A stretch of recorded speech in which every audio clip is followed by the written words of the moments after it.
I liked it. One of the funniest comedies I've seen in 2012. Next movie. 21 Jump Street. Alright, this is another comedy. When I walked into it, I didn't know the history about it. I did not know there was a TV show from the 80s, or I think it was from the 80s, called 21 Jump Street that starred Johnny Depp. Because I found that out after I saw the movie, and then I started thinking, well, that Johnny Depp cameo, I guess, was necessary. It was interesting.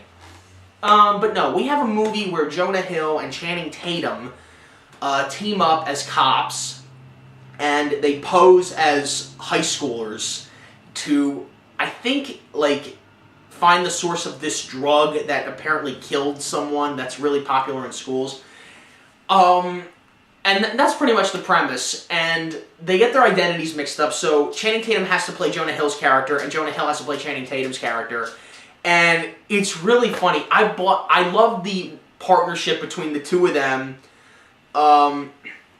Really, really funny. This is the funniest thing Jonah Hill has done since Get Him to the Greek. The Sitter was not funny. I hated that movie. That was a really shitty comedy.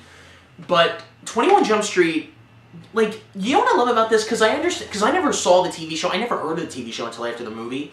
But I think from what people have told me that the show isn't what the movie is. They took the name 21 Jump Street, but they changed it. They didn't, do it off the show.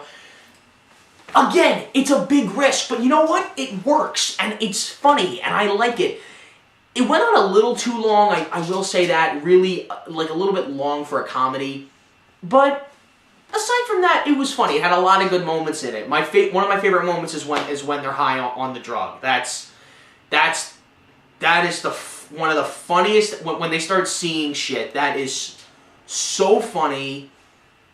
Ice Cube, one of the most funniest cameos I've ever seen him do. Yes, he swears a lot. I get it. Not everybody finds that funny. But it works. It just does. Yeah, Ice Cube had me laughing the whole way through in this movie. Yeah, he plays their boss, Jonah Hill and Channing Tatum's boss in the movie. I really don't like Channing Tatum. I don't think he's that good of an actor. But you know what? He's funny here. He is funny here. With Jonah Hill, of course, he's hilarious. But yeah, 21 Jump Street, really funny comedy. See it if you haven't already. Next movie. Hitchcock. Alright, I've talked about this movie a lot, so I'm not going to talk too much about it. Why the hell isn't this nominated for a lot of other awards? Why isn't Anthony Hopkins nominated? I mean, aside from that, why wasn't Helen Mirren nominated? I don't get it! I thought she was great as Alma Hitchcock. I thought she was great. But no, what does Hitchcock get? They get the nomination for Best Makeup. And yeah, I grant you that. They deserve the nomination for that. But Helen Mirren doesn't get... Really? You're not going to give it to Helen Mirren? You're not even going to give the nomination to her? I mean, she was great. She was perfect. I mean, here's the thing. Anthony Hopkins, I can understand that. I mean, not everybody will buy the fact that he's Hitchcock. They're just going to see Anthony Hopkins in makeup, which is what I saw most of the time. But you know what? I'll give it a pass, because he did really get the accent of Mr. Hitchcock down pretty good. But again, you're still seeing Anthony Hopkins in makeup. But Helen Mirren, I thought... I really bought into her performance. I really did. And I'm really... I can't believe that they overlooked her performance in that. But like I said, the Academy Award, it doesn't mean anything. A lot of stuff gets overlooked. A lot of stuff really doesn't. But Hitchcock is a great homage to how Mr. Hitchcock made Psycho, and what a big, critical acclaim, how much of a critical acclaim this movie got. It's such a great movie. Psycho 2. Hitchcock, it's a really good film. If you're into filmmaking, you're probably going to like this movie. If you're a Hitchcock fan, you're definitely going to like this movie. I did, for both reasons. Yeah, really loved it. Next movie. The Three Stooges. Okay, now you're probably wondering why this is in the best list. Alright, well, for me, I liked it. I like this movie. Now, everybody, I think the world felt this. Excuse me. When you saw the trailer for this movie, you rejected this movie instantly. I don't blame you. I did too. I'm a huge Stooges fan. And when I saw the trailer for this, I said, "Oh, this is gonna suck." I mean, yeah, it's the Farrelly brothers. These are the guys who did Dumb and Dumber. There's Something About Mary. Really funny movies. But then again, they've done The Heartbreak Kid, and you know, they've had a couple of stinkers. I cannot believe how well the three actors they got to play the Stooges, they did a brilliant job of playing the Three Stooges. I mean, I felt half the time I was looking at Sean Hayes, who plays Larry Fine in the movie. I looked at him, and I thought I was really watching Larry Fine for a second, and then I thought, wait a sec, Larry Fine's been dead for years. They really got out. They got the slapstick down perfect. Now, I'm going to get to some of the bad stuff about this movie. Obviously, when you look at the movie on its own, yes, the plot is recycled. It's been done before. This is the Blues Brothers plot. You know, they're going to save the orphanage from getting closed down. Obviously, we've seen that before. The slapstick does go on too long. I mean, a lot of people felt a Three Stooges movie really wouldn't work. I mean, we can take 30 minutes of it, but an hour and a half, I mean, come on.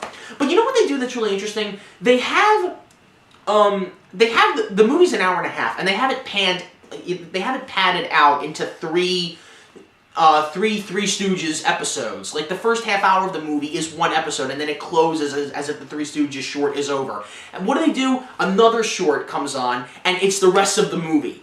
That's a genius idea. That's a really good idea, and I'm so happy the Farrelly brothers did it right. I mean, I read online that this movie took nearly a decade of development because they wanted to get it right. They sat down, they said, we're going to make a Three Stooges movie, how do we do it right without the original Three Stooges? And that's what this is. Much like Hitchcock, even though it's not the real person, it's an homage. It's an homage to what we love and what we love about these guys. They're so fun. The original Curly Howard, Larry Fine, and Moe Howard were hilarious as the Three Stooges. These three guys look and sound just like the Stooges, at least for me. They got the slapstick down. Alright, I'm just repeating myself. But yeah, the Three Stooges movie, a lot of people did like it. A lot of people did like it. I'm gonna say that. I mean, it really shocked a lot of people. It didn't for some people. Some people didn't like it, obviously. But I gave it a shot. I liked it. The plot does get a little bit gruesome sometimes. I mean, I felt that the villains were actually not that memorable, obviously. But every time the three of those guys were on and they did the slapstick of the Stooges, it was really good. So, yeah, Three Stooges, really like that movie. Flight. Oh, where do I begin with this movie? My dad told me about this movie. You know, the funny thing is, I never saw any trailers for it in the theater. I never saw any TV spots for it, but my dad told me about this movie where Denzel Washington plays a pilot who crash lands a plane. And I started thinking, oh, is that about that, is this the movie that's based off the story what happened over in the Hudson River in New York a couple years ago? No, actually, that's not the story. In fact, it's nothing like that story. What happens is, Denzel Washington plays an alcoholic and a drug addict, and he crash lands a plane. But not because he's on drugs, it's because the plane was malfunctioned. And he flips the plane over, and you know, for a Robert Zemeckis movie, like, my dad still thinks the plane crash in Castaway looked more realistic than this. This had me on the edge of my seat, this plane crash. And the whole thing, like, I talked about this a lot in the review. I'm not going to go into detail about it. I think the movie is nominated for 2 Academy Awards. One for Denzel. He deserves the nomination. At least the nomination. I mean, I really bought into the fact that he really was a drug/alcohol addict. But when it comes to the, the writing, I thought this screenplay was original. And it's nominated for Best Original Screenplay, I think. It is.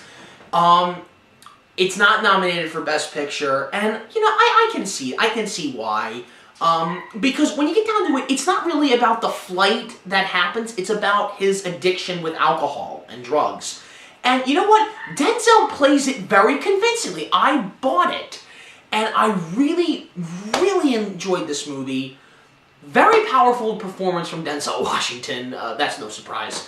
Yeah, Flight, really, really terrific movie. If you haven't seen it, check it out. It's really good.